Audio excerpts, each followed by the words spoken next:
Hey friends, how are you guys doing today? I hope you're doing so well, and welcome back to another thrifty video. Today, we're gonna be talking about what people in the reselling clothing game call bread and butter brands.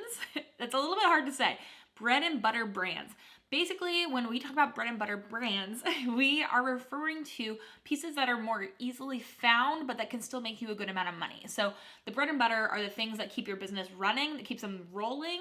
So things that are reselling for like $25, $50, but that you can find a little bit easier, so that way it's a little bit more commonplace to find it. And bread and butter brands are really the backbone of most people's reselling businesses. So I'm a full-time reseller on Poshmark, eBay, Mercari. I thrift and resell clothing online for my living. So I'm going to break down 50 bread and butter brands today, ones that are really nice and good, and you should be able to find at least sometimes, more frequently for sure than other brands I've talked about on this channel. This is part of a brands list series where I break down different brands and what can do well reselling online. We've covered many brands that will resell for over $100. The brands on this list won't always sell for that much because they're more easily found. So we're gonna take a look at it though. And if you guys are new here, welcome, and make sure you hit the subscribe button. I do these brands list videos quite frequently, and they're really helpful and pretty much, I think, the best way to do research in the reselling kind of niche is to watch brand videos. So as always, we are going to be putting up pictures of the tags from these different brands on the screen, or in the case of like shoes, maybe what the brand looks like on the shoe, so that way you guys have an idea of what it looks like in the wild when you stumble upon it. So here we go. Number one on the 50 best bread and butter brands list to resell online is Hoka. This list isn't in any particular order. Number one doesn't necessarily mean it's the best thing in the world to find, but Hokas are shoes. So most of the Hokas that I'm talking about here are more like tennis shoes, sneakers, that kind of a look. A lot of Hokas will resell for, $35, $50. Sometimes more, it depends on which kind you find, and also depending on how recent the style is, the condition, of course. And that's gonna go for a lot of shoes in general, but Hokas are really nice. They also retail for close to $200. So the resale is pretty good at around $50, but you do have to check for wear. Number two is On Running. So On Clouds are what most people know these by. They have these interesting little clouds on the bottom of the shoes.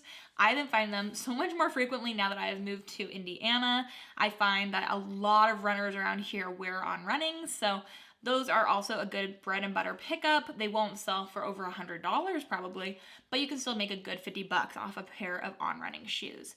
Next up, Dansko. Absolutely love Dansko. Dansko makes amazing shoes. They're clogs, and they also are safe to wear in medical settings. So these shoes are really popular amongst nurses and people in the healthcare profession, and so they have a good resale as long as they're in good condition. I sell Danskos all the time for around $50.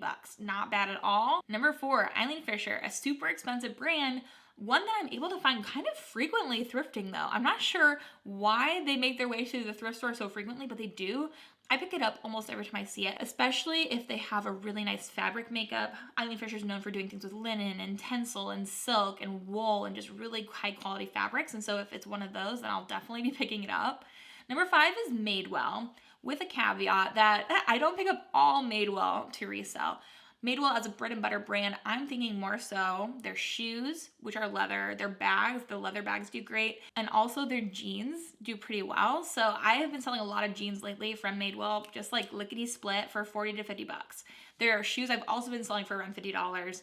And then I haven't found a bag from Madewell, I don't think ever, that I've resold, but I know other people have done really well with their leather bags. So Madewell, some pieces from that brand, not all of them, but some. Number six is Lululemon. Everyone talks about Lululemon. I feel like it's not reselling for as much as it once did, but Lululemon is still a great bread and butter brand.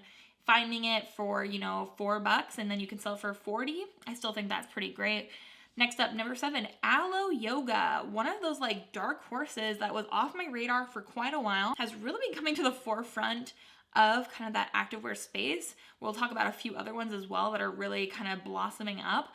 But Alo has a really great resale, especially on some of their more popular pieces like the Accolade, that whole line. If you find anything Accolade, those pieces will resell for over $50 easy. So Alo Yoga, definitely worth looking up the pieces at least. Number eight, Boden. Boden, another really nice brand. I think it's based out of Europe somewhere. London, maybe? But Boden has really kind of nicer, more like wear it to the office kind of pieces and dresses, kind of more business professional. But Boden, especially, I find their dresses can do pretty well. Some of their other things I will leave behind though. Number 9, Sundance. Sundance, again, I think it's a catalog brand if I'm not mistaken, but some Sundance pieces do really well. Sundance in general, I feel like sells around $50 and above. Their shoes and tunics and dresses, tops, all of it, super nice. Number 10 is a jean brand, Mother Jeans. Mother Jeans, I love finding. I haven't found a really good Mother Jean in a while, so I'm kind of like feeling like the time is coming here soon. But Mother Jeans are really nice, and sometimes it can be confusing for people because the label on the backside, you know, the inside of the jeans where you typically find a label, it can change color, but it's usually the same kind of leather patch. So it can be black, it can be white, sometimes it's like silver. That can be a little confusing, and it's sometimes hard to read, but if you can find Mother Jeans, they'll sell well. Same thing, I think, with a Goldie. A Goldie also does well. Mother and a Goldie are also both sold on Revolve, and anything sold on Revolve is almost always worth picking up. Some of their in-house Revolve brands may be the exception to that rule, but I would say on the whole, anything sold there is pretty good.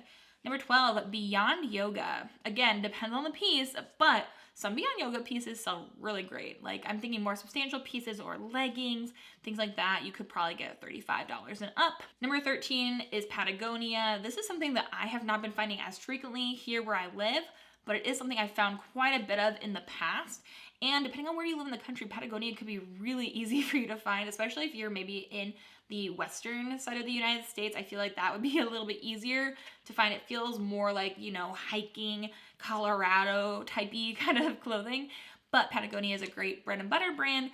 Some pieces are worth even more, like coats or a really rare kind of T-snap pullover with a very unique pattern. Those things can do even better, but on the whole, I would say Patagonia is pretty much a bread and butter brand. Number 14, And Other Stories, which this has a pretty loyal following. They have different ateliers, which kind of highlight styles from different cities. It's a brand that's owned by H&M, but it's a more high-end brand from them. And so I find that I like their pieces more than an H&M kind of thing. And they're definitely better made. Their quality is much higher. So And Other Stories is a really nice one to know. And I feel like if you know what the tag looks like, it can be kind of confusing because it'll say something like Stockholm Atelier, Paris Atelier, Los Angeles Atelier. So that's the biggest print, and then usually it says And Other Story. So knowing what the tag looks like for that one is also super helpful. 15, Eloquii. This is a plus size brand, but one that does fairly well. Especially, I find a couple of new with tags pieces from Eloquii quite often. So anything new with tag obviously is going to do great. But Eloquii, I can find it more often than other plus size brands. It just is unique enough and trendy enough that it's kind of more in demand than I would say something like Lane Bryant, which is a little bit more mature. But Eloquii, great brand to know. You have to watch out though. I think Eloquii has a Walmart collab. That one will not sell for as much. Number 16 is Everlane, and some Everlane does well, some doesn't, but I'm thinking more so shoes, jackets, more substantial pieces, a nice like cashmere sweater, those pieces would do really well. And some of the, you know, less substantial pieces will still make you some money. It just won't be as high of a profit as what I would probably be saying you should look for. So finding Everlane anything is probably a good bet. But if you're looking to make at least like $20 to $50 off something, I would say those more substantial pieces and shoes.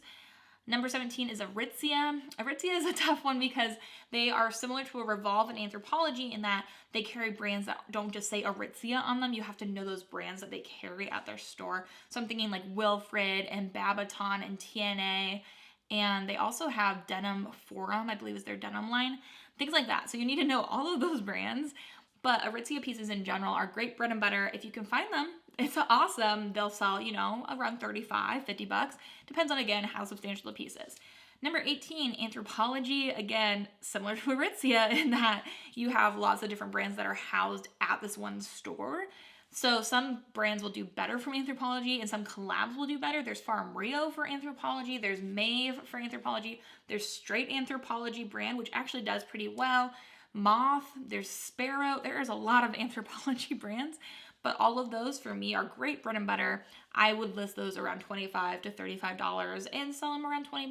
And if you're getting them cheap enough, I think it's definitely worth it. Then we have Spanx, which is an awesome reselling brand. And the more I find it, the more and more excited I get to find it. It just sells so quickly for me. And when I'm talking about Spanx, I'm not just talking about like pull-on Spanx that you wear underneath a dress to keep yourself, you know, nice and smooth. their pants do really well. Like their jeans do great. And those are the things I find most often are Spanx jeans. They will resell for around $50, which is awesome. Then we have Skims, which is owned by Kim Kardashian, which I don't really love Kim Kardashian or any of the Kardashians. I'm not really into that whole scene, but the clothing is really cute and has a loyal following, and people will just eat that stuff up. And it's also size inclusive, which we have to respect. So Skims, another great brand to know. Then we have Lily Pulitzer, which is so easily recognizable to me that like those colors just stand out. They're so beautiful and vibrant. Not my style, but like I can pick it off of a rack. So whenever I find Lily Pulitzer, I get excited because I know depending on what I find, it can sell for good money. Then we have Kate Spade, which I would consider bread and butter because at least in my area, I can find Kate Spade bags fairly easily. It's just, do I want to pay how much they're asking for them? When I've been in this garage selling mood, I've been garage selling a lot lately, I've been finding a lot of Kate Spade because it's a very well-known kind of mid-tier, lower-tier designer brand where it's expensive, but most people can afford it. It's not like a Louis Vuitton where you're going to have to spend thousands of dollars. So Kate Spade is a great one to find, and Kate Spade bags sell really well. Depending on what style you find, they can do amazing. Same thing with Coach, although I don't know if I put that on this brand, but Coach and Kate Spade kind of go together. Then we have Chacos, which are amazing sandals. I mean, they have other things too, but I'm thinking of their kind of more like strappy sandals, which are what they're kind of most known for. And Chacos will resell for at least $20. So especially if you find them in the bins or something like that in the Goodwill outlet, then I think they're definitely worth it. Number 24 is Marine Layer. We're almost halfway. We're moving quick. I'm trying to move and groove today, guys. Marine Layer, another really nice brand to know. Their newer things with a newer tag are going to do better than the old tag. The old label isn't selling for very much these days, I would say. But the new tag, if you find some of these pieces like a quilted pullover or, you know, a more substantial piece, I just sold a Marine Layer. It was a new tags dress, but it sold for over $60 the other day. So when I find them, they are not like I'm finding a, I don't know, Coco Chanel something, but I'm still going to be making a good like bread and butter amount, $25, $50. 25, Doc Martens. Doc Martens, I've been finding Doc Martens a lot more frequently recently. I also see them all the time when I go into things like Plato's Closet or buy-sell trade locations. Doc Martens are just making their rounds, and as they come up with new styles, people are getting rid of some of their older styles, and it's just one of those things that I'm able to find, but it will flip for around $50. 26 is Hunter boots, and well, I guess I should just say Hunter. There's quite a few different Hunter things that they make, but the Hunter boots, the rain boots, are what I'm really thinking of here, in that I resell Hunter boots for around $50 quite frequently. They tend to be a little bit faster moving than some other rain boots that I've sold. Number 27 is Peruvian Connection. Peruvian Connection is an amazing brand. I don't find it super frequently, but every time I find it, it sells for around $50. And I'm always excited to pick it up. It's just something I will grab when I see it. And then same thing with Lafleur. Lafleur has a great resale value. I don't find it all the time, but when I do, I know I'm grabbing it. And I would consider it bread and butter in that it's not, again, like one of those, once in a lifetime kinds of finds. You can find it more than once, but it is a really nice resale moment. It definitely has a good value to it. Number 29 is Athleta. And I say this with the caveat that a lot of Athleta is not worth a ton of money in the resale market, but it's something that can keep your store moving, can keep it moving and grooving, and it also, some of the pieces have a really good resale value, so not everything is created equally. You can find a jacket or a coat or a sweater and have that sell for good money. I just sold an Athleta sweater the other day for around $50, I think, and that sold within a few days. So it just depends on what you find. Number 30 is Birkenstock, and within Birkenstock, there's other kind of brands within it, like other pieces that are Birkenstock and will sell just as well as Birkenstock, but not as many people know about them. I'm thinking of like Berkeys, Berkoflor, Papilio. All of these are from Birkenstock. I don't know what else to compare it to other than like an Anthropologie where you have other brands within Anthropologie that are made by Anthropologie, but just have different names. Same thing with Birkenstocks, so keep that in mind. Then we have Aster the label, which I have a love-hate relationship with. I love their dresses and things like that. If I can find it at a cheap price, I'll pick it up. But it doesn't always move quickly. So it's another one of those things where I will pick it up if I need inventory and if it's really cute, but I'm not expecting it to make me $100 by any means. But it's another good one to be just picking up. And then we have Naon. I'm sure I'm mispronouncing it. I feel like I'm always mispronouncing Naon, Naot. Another shoe brand. But these ones are Israel-made shoes that have really good quality. A lot of them are leather and they do retain their value pretty well. They definitely are another piece that, like, if I find it for cheap enough, I will definitely be picking it up. 33 bed stew. I don't know if I should even put this as a bread and butter. I do find it pretty frequently, but it also is a really good sale price attached to this. You can resell bed stew for a lot of good money, but I also feel like it's actually kind of attainable to find it more often than some of these other brands. So bed stew, bed stew made the list for bread and butter, but it's also on the cusp of being even better than bread and butter. So there's a little spicy like jam on that bread. I don't know. 34, Sorel. I love selling Sorel shoes. Sorel boots have been doing really well for me, especially leather ones, chunky, like little booties, things like that. Not necessarily just like the pull-on snow boots, although those can do well too. But Sorel in general, I find it frequently and I buy it frequently and it sells quickly. So that's awesome. 35, Viori, a really nice activewear brand that's on the up and coming, similar to Aloe, similar to Lululemon, except I think Viori is selling better and for more money and faster than Lululemon right now, which is shocking because I am a Lulu girl through and through. I'm wearing a Lulu hat. I've got my bike shorts on from Lululemon. I'm always wearing Lululemon. But for resale at least, Viori is kind of taking over, I would say, a little bit. Then 36 is Bionic. Bionic, another shoe brand. You heard it here. But they're really good for your feet. And I find, again, that they're easier to find. They resell for around $35 to $50. Then we have Free People, which some Free People is amazing. If you find specific styles, specific looks, then you're going to be doing well. Like a lagging look, an oversized or chunky moment is awesome. A lot of their little tiny pieces that are older just are not going to do great. But for bread and butter, pretty much any Free People you can at least sell for a little bit of money, but I'd be looking for those more substantial and also more sought after pieces. 38 is JCrew, another nice kind of mall brand, but a little bit more expensive mall brand. It should do pretty well, especially I would say the menswear side. A lot of men know what they like and they just keep buying from the same brand. So JCrew has a loyal following, especially in menswear, but then also if I found a nice piece with good fabric content or new attacks, for sure I'd pick that up. And JCrew is just one of those things that you can sell pretty frequently for about 20 bucks. 39 is the brand Figs, which is a scrubs brand. This is the only scrubs brand I put on this list. And scrubs in general are not super comfortable or super cute. But Figs actually kind of is cute and kind of is comfortable. So people love them. I would say comfy for sure. But I have been able to find quite a few pairs of Figs. If they're not super expensive, I pick them up. And I think in the past month, I've sold about 5 or 6 Figs pieces, which for me is a lot of one particular brand. I found a huge amount of them and I just have been selling them pretty quickly through there. I think I'm down to 1 piece left of Figs. So it's just one of those things. It's not going to sell for a ton, but if you find it cheap enough, I'm making like $10 or $15 every time I sell a pair of Figs. So not bad at all. Number 40, Soft Surroundings. This is a brand that I'm very selective with, but Soft Surroundings kind of goes hand in hand to me too with like a Talbot's or something that's a little bit more mature looking, but has a loyal following. So I have that on the list. 41 is Evereve, which also I have more recently been trying to figure out and trying to just like look into more, try selling it more. Evereve has been doing really well for me, so I'll keep on picking it up and seeing if it sells for good amounts. And then 42 is Azazi, which I have been finding a lot of. Azazi makes bridesmaid gowns, and so after somebody's in a wedding, then a lot of people donate their bridesmaid gowns, especially if they don't like them and they just are never going to wear it again. But a lot of times other people also need to buy those same kind of not as desirable gowns. The bride has picked a color that they will never wear again, so they want to buy it on the resale market so they don't have to pay $100 and something for a dress. Instead, they can pay 40 or 50 bucks.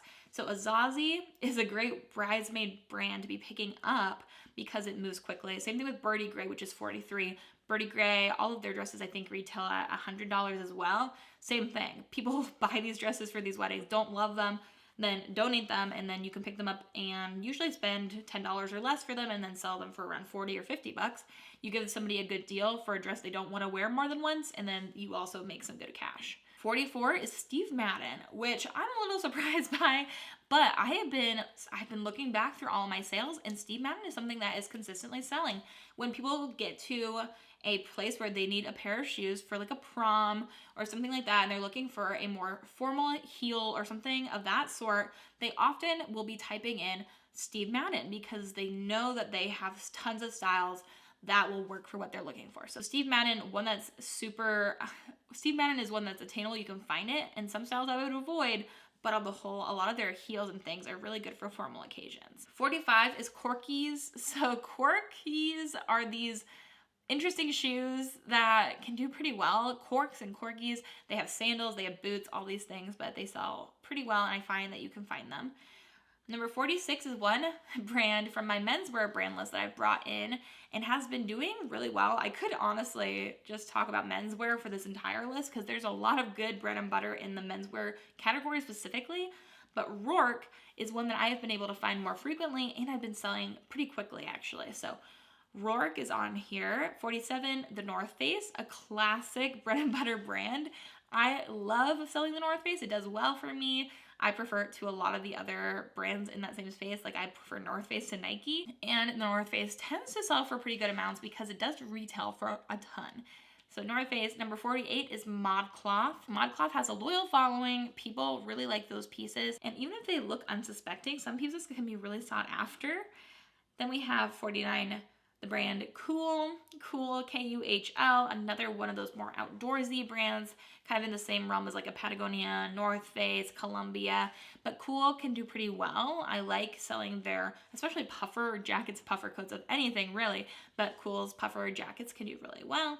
And again, we're looking at those like $40, $50 amounts for a lot of things from Kuhl. And then number 50 on this list, I could give you 100 brands. Maybe I'll have to make as part 2 of this video, but number 50 is Smartwall, another really nice bread and butter brand. It's not going to be reselling for $200. I mean, maybe if you find like a coat or something. But Smartwool on the whole, if you find a t-shirt or a long sleeve or a sweater made of wool, you're going to be expecting a pretty good amount. And it's something that if you recognize the little guy, you can find it pretty easily. But yeah, those are the 50 pieces I've been looking at and doing research on and figuring out for you guys for this bread and butter brands list. And I know there's so many more out there, and maybe I'll have to put together a second list for you because there's a lot of pieces that fit into this category. So if you have any brands that you would like to add with all of that in mind, then leave them down below in the comments. A lot of these are my opinion. Some of them you might disagree with, and that's totally fine. And if there's any other category of brands you would like to learn more about, let me know down below so I can create more lists and more information to be shared with you guys. It's always best to share information. It's better to share than to keep everything for yourself. These videos take a lot of time and effort to put together. And so if you feel like I have earned your subscription, I would absolutely love it if you would hit the subscribe button. We're getting closer to 30,000 subscribers while I'm filming this, so would love to hit that ASAP. But thank you guys so much for watching. I hope you guys are having an amazing day. I hope you have an amazing rest of your day, and until the next video, bye.